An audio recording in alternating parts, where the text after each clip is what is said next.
Hi, I'm Freek van Welsenis, and you're listening to White Canes Connect.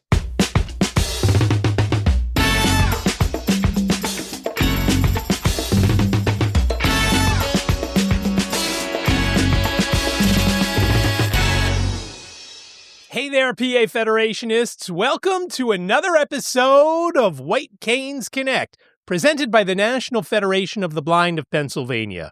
My name is David Goldstein. I am your first vice president. Thank you so much for joining me for episode 152 of White Canes Connect.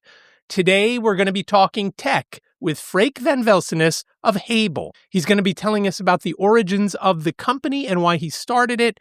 He's going to be telling us about the Hable One, which you may or may not already be aware of. It's been out for a few years. But most importantly, he's going to be talking about Speechlabels, a very low-cost but very impactful product. So much so, I believe in them that I've already ordered some from the Hable website, and I'll have all those links in the show notes so you can go right over there and order your own, or you can order right from Amazon if you like to do that. Let's take a listen to the interview with Freek van Welsenis of Hable.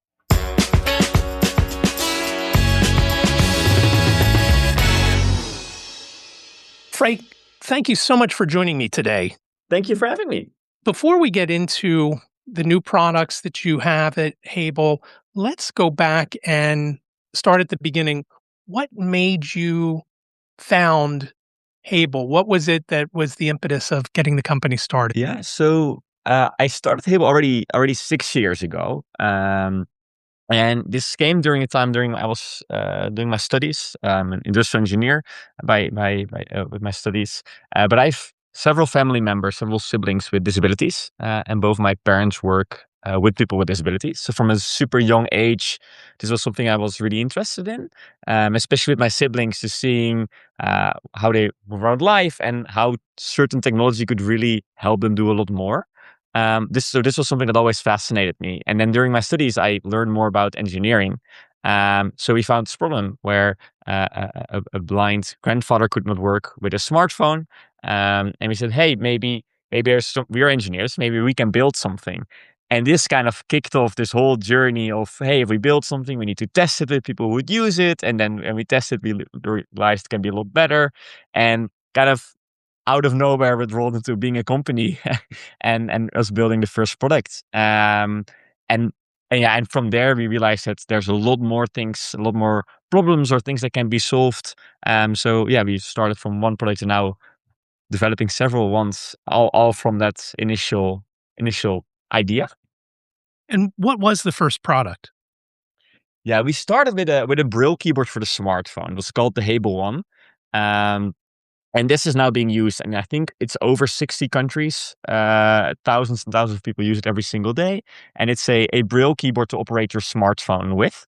So it connects with your screen reader, your voice over or talkback, and fully operates it with just 8 buttons. I did notice that yesterday, and we'll get back into that in a little bit because I'm very intrigued by it. The other thing that I'm intrigued by, typically when there is a piece of technology that is made for the blind community, because it is not a huge community, prices are astronomical. And I didn't notice anything that was too crazy looking through your website and the different products that you offer. How are you able to create these items and not, again, going back to some of the things that are available for our community that are not, they're easily within reach? Yeah, I think the big reason is that we just started off differently. I think a lot of new companies when they get started in this domain, especially people who are a little bit younger, like us when we got started, they have a wrong concept of the domain. And that if you look at numbers online, there's 300 million people with a visual impairment. So they think, well, it's a huge market, and they raise a lot of investments, and based on that, there comes a high expectation. And then when the sales are not as good as people want to, then that everything becomes more expensive. I think that's just something that we see all the time. And we were in luck. Well, we were in luck that we understood the numbers different. We got different numbers, and we are now already on a third product that we've developed, and we kind of realized how big the market actually is. And when you know that from the start, you can shape things a lot differently. You can price things differently. And we also sell globally from day one. When we release new products, we try to sell it like around the world from day one. So we still can actually sell the product in high numbers as possible in this domain. And that keeps the pricing a lot lower than others can. So I think, yeah, there's quite a bit behind it, but that's kind of the the the thing that struck us, and that's also our focus. We really try to make things as affordable as we can. That's the whole goal of what we do. So that's where it comes from. How big is the company at this point? You said 6 years in. Is that right? Yes, and we're with 8 people right now. 8 people. So you can do all this. And that, to me, I was listening to another podcast, not blindness related, yesterday, and he was talking about how he is one guy and he can do what older companies have had whole staffs to do. And that's the beauty of the way things are today. So with 8 Yeah. people, you can reach folks all around the world. Yes, exactly. Like 10 years ago, what we are doing would not have been possible. Also, the pricing that we are able to reach would not have been possible. It is because right now we are really kind of building on the back of giants. There's the whole fulfillment system worldwide is really strong. It's a lot easier with AI to develop products to at least like through a prototyping stage, so we can validate way faster if a product is good or not. So there's a lot of things that just speed everything up and make it more affordable. And that is the reason why we can exist now. And I think, yes, exactly what you're saying. I think one person now can do the work of so many, like of tens of people, like 10 years ago. So that really helps. I noticed also that you not only sell from your website, but your products, some of them at least, are available at Amazon.com and other places like that. Are they partnerships that you've developed, or do you actually have a store within Amazon to sell all your goods, Mhm. Yeah, or the so we goods that are available there? Yeah, so we have a store on Amazon, so where we sell our goods. So that's also we have our stock in the US, so we ship from inside the US to the customers there. And the reason we did this is because we realized everyone is on Amazon, so it is a super convenient way to get your products. A downside can be that the margins are quite slim on Amazon, so we have to pay a lot of our margins to Amazon. But it is just in terms of convenience, you can't really beat it. So that's why we're available with almost all our products on Amazon. So the products are available at Amazon, but if someone were to go to your site, would they does it ship from Amazon when they buy from your site, or do you ship it so you avoid paying that, whatever it is, 10 or 15% to Amazon per sale? Yeah. So when you buy it on our website, we still use Amazon for the fulfillment. Okay. But the pricing on our website is more affordable. Plus, we can you get the same shipment, same package, but you just pay less, just because we pay less fees to Amazon.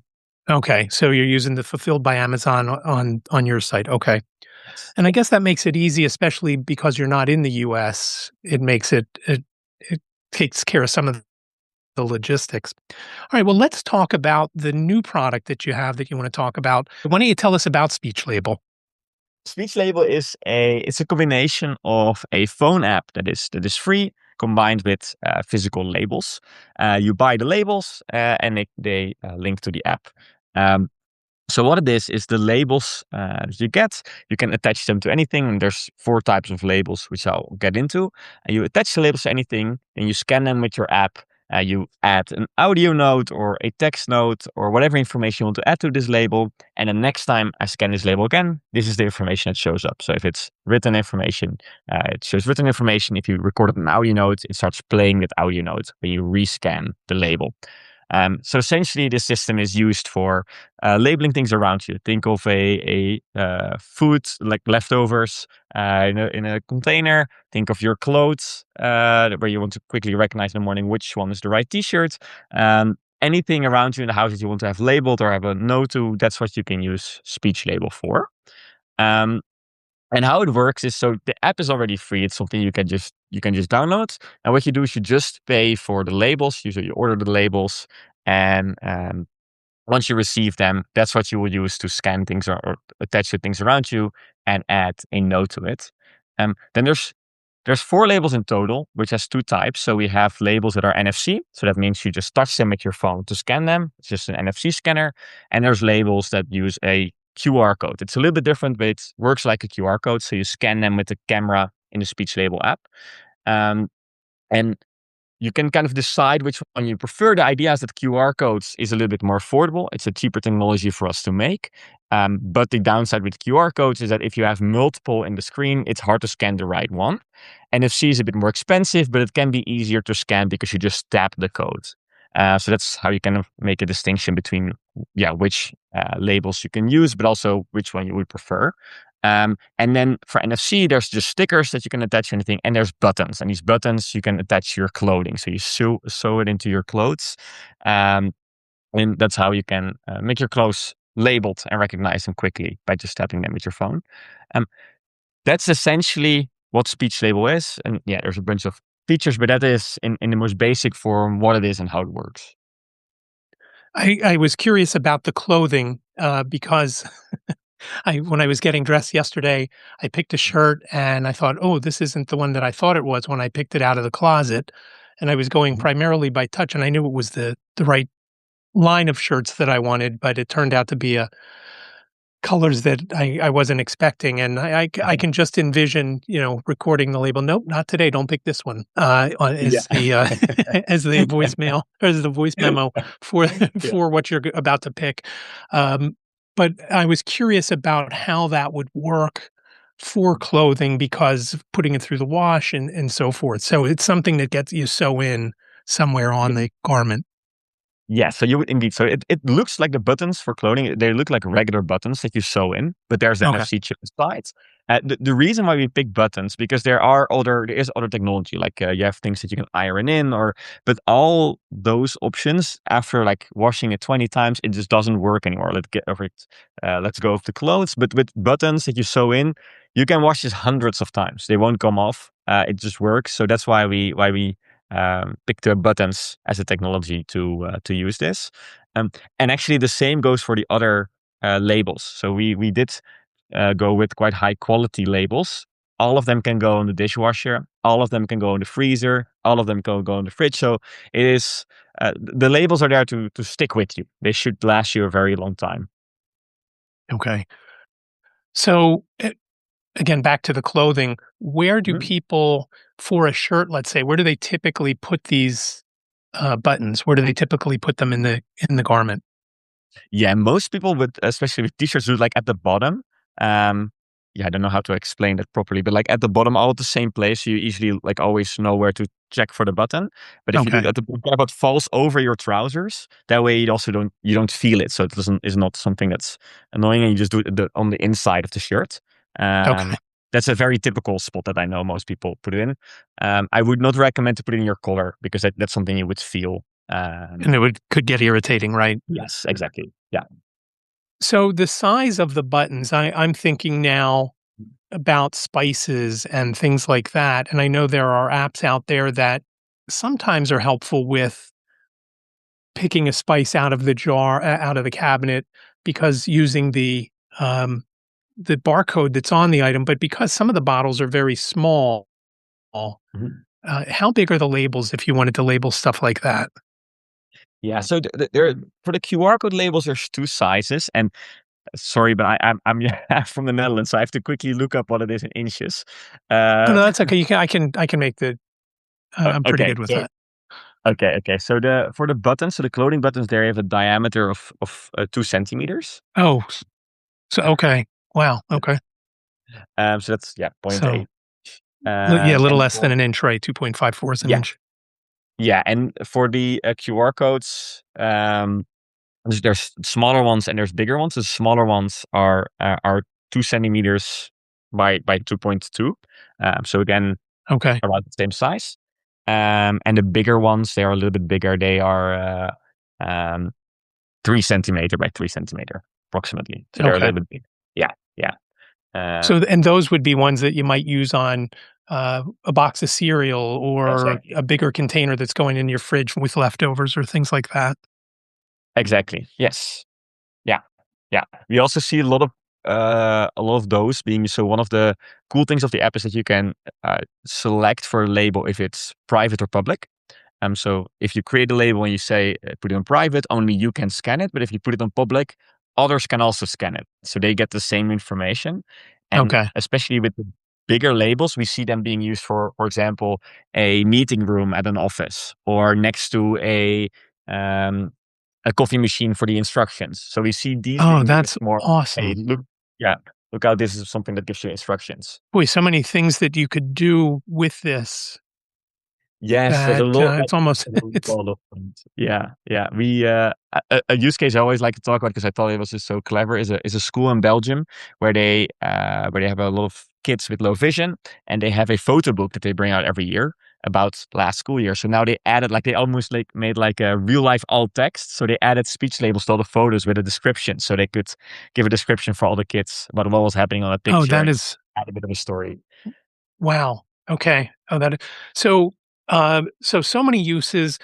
Tell us about, so you get a package of these. Isn't it assortment? Is it, how do they come in the packs? Yeah, so there's 4 different labels and you have 5 packages. So the first package is a starter pack, which has all the different labels, so you can evaluate what is for you. So it has 5 of the buttons, 5 of the NFC stickers, 5 of the bigger QR code stickers, and 25 of the thin QR code stickers.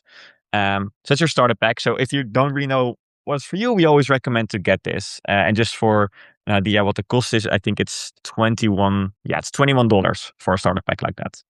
Um, all the other buttons, they have their own individual package. So for example, so the small QR codes, they come in a pack of 100 of these stickers, and it costs around $24. Um, and then for example, the buttons, so the buttons for your clothes, it's in a pack of 25. This is a bit more expensive technology, and that's $33. So that's the most expensive pack that's there. So that's, yeah, how it works, and how you can order them.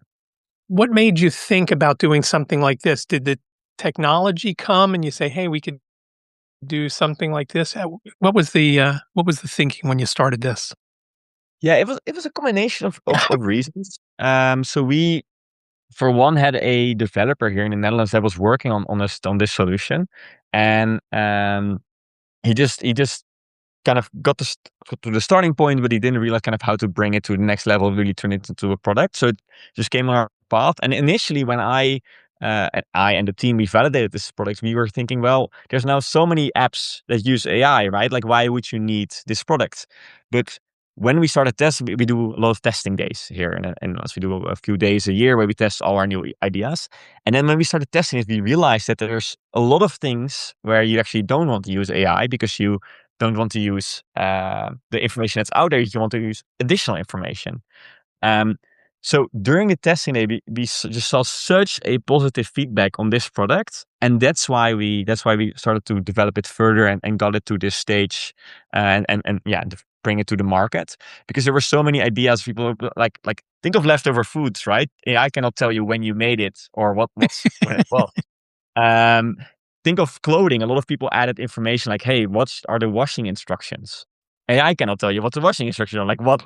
So there's all these little things. And the photo book from modern day. So yeah, we just realized, hey, there's so many use cases where you do want to have this, and the solutions that are out there right now, they often require an additional device, which means more cost, which means that if you lose a device, you lose all your labels. There were a lot of like these annoying things. So we said, hey, we can do it a lot better and just make it a bit more affordable for everyone. Yeah, and that's why we did it. That is the one thing that there are so many devices, as you were saying, that I hate to carry. You know, if you've got your phone and there's something that will work with your phone, it just makes it so much easier. I mean, there are sides to that too when you're in the middle of doing something and text messages start coming in or phone calls start coming in, whatever the case may be. But to have your phone and be able to do so many different things. When I get the mail every day, I open an app to have it read who it's addressed to, where in the past you'd have to take it over to the CCTV device and have it read to you, or whatever the case may be. So it's so nice. It does so many different things that you can use your phone for. So let's take a step back to the Hable One and Mhm. tell us about that. Uh, Noticing it almost looks like a braille cell with a couple of Yes. extra buttons. Is that the story with it, or tell me more about it? Yeah. So the Hable One, and I think the form factor is quite unique. So it's, you type in Braille, but it's not like Perkins. It's a little bit different. It's the same. So it's the same fingers for the same buttons, but you hold it in a different way.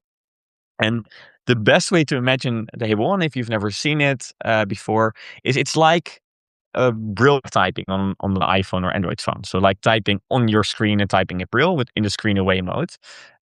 Think of that, but then with physical buttons and as a device. So the Hable One is also, it's a little bit smaller than most new phones, but it has 8 buttons that are turned away from you. So you type towards yourself. That is the form factor. And the reason we have that form factor is because that means you don't need a desk or a surface or a stand to put the device on. You can actually use it while you're standing. You can use it while you're outside. You can use it wherever you are. So you're super mobile with it. That's where we came to this form factor. Initially, the idea was to put it on the back of a phone, but we realized that if we put all the controls, so both typing and your control of your screen reader on the device, you actually don't have to get your phone out of your pocket anymore. It's way safe. It feels way more safe when you're outside. Just keep your phone in your pocket and you just use the Hable One to control everything. So that's where it comes from, and that's why we designed it that way. And I hope that kind of explains how it looks, how it feels. Yes, and that's been out. That was, as you said earlier, your first product. So that's been out about 6 years or so, a little less. No, we a little less. I think we released it in 2022. So yeah, 4 years. Yeah. Okay. It took us a long and time has to it? get it out right. Yeah. Okay. Yeah. Has that pretty much remained the same? Has there been multiple versions of it, or what came out in 2022 is basically what you get today? No, there have been quite a lot of changes to it. In terms of the hardware, that is relatively similar. That's like still quite the same, but there's been a lot of like software updates, software changes, making it work with more devices. Think of your Apple Watch, think of your like an Apple TV. There are more things you can do with it. It's more efficient. But in terms of the hardware, it's been the same for a longer time. Because software is just a lot easier to change than the hardware in such a process. And the hardware, actually, we are still really happy with the design. I think it's one of the things we did really well for this product. You just came out with the Speechlabels. What is coming up? What's in the pipeline for Hable?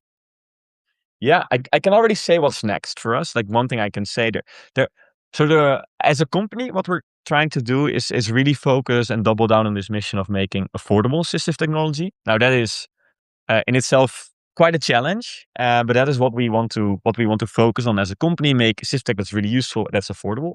I wouldn't say we are there yet. I think we really still want to get better and better with our pricing, but that's where we're headed. So that means that we also want to add a lot more products over the coming years to our portfolio. The next one that we will be releasing, and we've already shown it at CSUN for the first time, this is tactiles. It's a super, super simple product in the sense that these are tactile stickers. That's it. But they're extremely high quality tactile stickers. They work through a touchscreen. Again, they can go in a dishwasher. They're super long lasting. So kind of how we like to explain them, it's like a level up for bump dots. So bump dots are often like one shape. It's one way to recognize things. And then we have a lot of, we can make any shape. It's a 3D printed sticker. So it's really easy to make your microwave accessible, your stove, your oven, but also little braille labels. So we have a bunch of different designs. And I think depends a little bit on how fast we can ship. I think by next month they will be available in all over the world, actually. I did notice those on the website, and one of the things that I noticed, and I didn't get that they were tactile. I don't know if I just didn't hear that right, but I did notice there were numbers. And one thing that has struck me, if you've never had sight, and I still have a little bit of vision left, but if you've never had sight, when somebody says, "Oh, draw a 3," or "This is a 3," somebody blind from birth doesn't know what a 3 looks like and doesn't know. No. So to me, that's something that could be helpful just to get folks, you're getting off the elevator. If there's no braille on the on that thing to the upper right of the door when the door opens, this is a way for you. Oh, okay, that's a 3. Got it. Type of situation. Same thing goes when you have a sign where there's nothing is tactile and it's just numbers and arrows in a hotel, for example, that would make things very easy for an easy fix for for folks who are blind or low vision. So that is very interesting. So that's coming within a month or two. Okay. So, and we'll Yeah. link to these in the show notes so you can take a look at these. And if you're inclined to ordering the speech labels now, I know I'm going to try the speech labels because I'm really interested in that. And the QR code bit for so many things, whether it's in the kitchen or whatnot, just to me seems like a great idea. Thank you. That's so great to hear. And it maybe good thing to add for the stack tiles part is that there are like a bunch of different designs. So I think there will be around 12 different versions. So the one you mentioned with the letters is really we that idea came from education. So from different schools that requested letters where you have both braille and the letter combined in a single sticker, and then also have different ones. So yeah, children and students can learn kind of the different shapes. But there's a bunch of ones, like with pictograms with specifically for utility. Yeah, so that's maybe good to add to that. But that's wonderful to hear, David, that you like Speechlabel. I'm really happy to hear that. It's funny because I in another podcast, again, not blindness related, had this guy had said years ago, I don't know why QR codes are going away. I think they're so useful. And he was validated because they have come back in a big way. I don't know how many times if you're watching something on YouTube or even sometimes I know during the Super Bowl last year, there was one commercial that just had a big QR code in the middle and some stuff floating around it and you Uh-huh. had no idea what it was for, so you had to scan it. It kind of piqued your interest and say, "Hey, I wonder what this is." Uh, so it just makes things a lot easier for many different things. I know our White Canes Connect business card has a QR code on it to go to whitecanesconnect.com so you can listen to all the episodes. Yeah. So And just it's just a great thing. Yeah, I fully agree. And it's a really affordable technology also to work with. That also helps a lot. And I also know a lot of people who can be a little bit scared almost of QR codes because it can be super frustrating to scan. So good thing to add there that at least for the speech label QR codes, these are not normal QR codes. They are actually Aztec codes, but we refer to them as QR codes because it's the same concept. But these are super easy to scan. They are super sensitive, so they're optimized Okay. for even if low vision. So just a quick heads up, it's not like your typical QR code that can be difficult to scan. This scans instantly. One of the things that I'm thinking about as we're speaking, museums and places like that, never mind stores and things. I know when I go to a museum, I just have my phone out and now I guess I'd be wearing the Meta glasses or one of the AI glasses, but I usually have my phone out and I'm just waving it around to see what I'm looking at. I know if I'm near something, I will see if I could find a blurb about what I'm looking at, type of thing. And so a code like this, have you partnered with any large, whether it's convention hall, any of museums, anything like that? Because to me, it seems like it would be a no brainer for places like this to use them.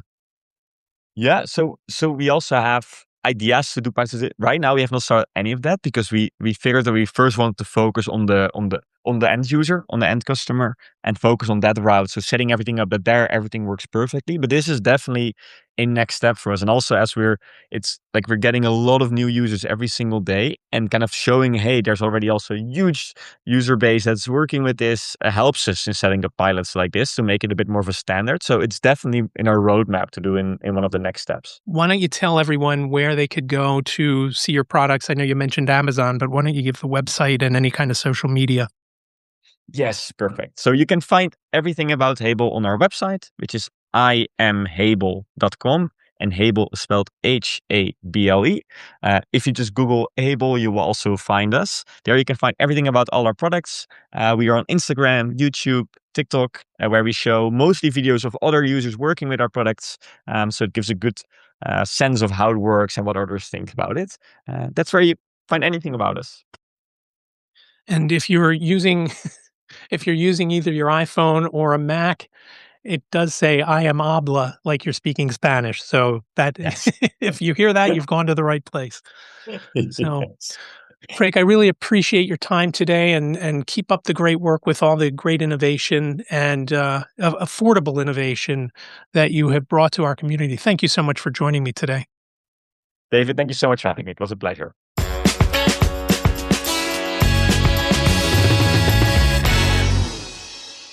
Thanks again to Freek for coming on and telling us about Hable's new product called Speechlabel, which again, very low cost. I expect them to be very helpful around my house as well as in the future when they show up at conference centers and hotels and museums and things like that. Just a great idea. I can't wait to see where they go and other products that Hable comes out with in the coming years. But again, thanks to Freek for coming on. And if you've got questions, comments, show ideas, whatever the case may be, we would love to hear from you. Reach out via email, whitecanesconnect@gmail.com, whitecanesconnect@gmail.com, or give us a call, 267-338-4495. Again, 267-338-4495. Remember, you've got up to 3 minutes to leave your name and town and whatever your comment or question is, and we will use it on an upcoming episode if it is something that you have a comment on, whether it's this show or any of the other shows. Now, before I go, I do want to remind you, we have a YouTube channel the NFB of PA has. The National Federation of the Blind of Pennsylvania can be found on YouTube at, of course, NFB of PA. Search for us there. Primarily, we have something called Federation Focus, which talks about upcoming meetings for that week and fundraisers that are going on from the different chapters and divisions. Again, youtube.com/@NFB of PA. Thanks so much for listening to this episode of White Canes Connect. Take care.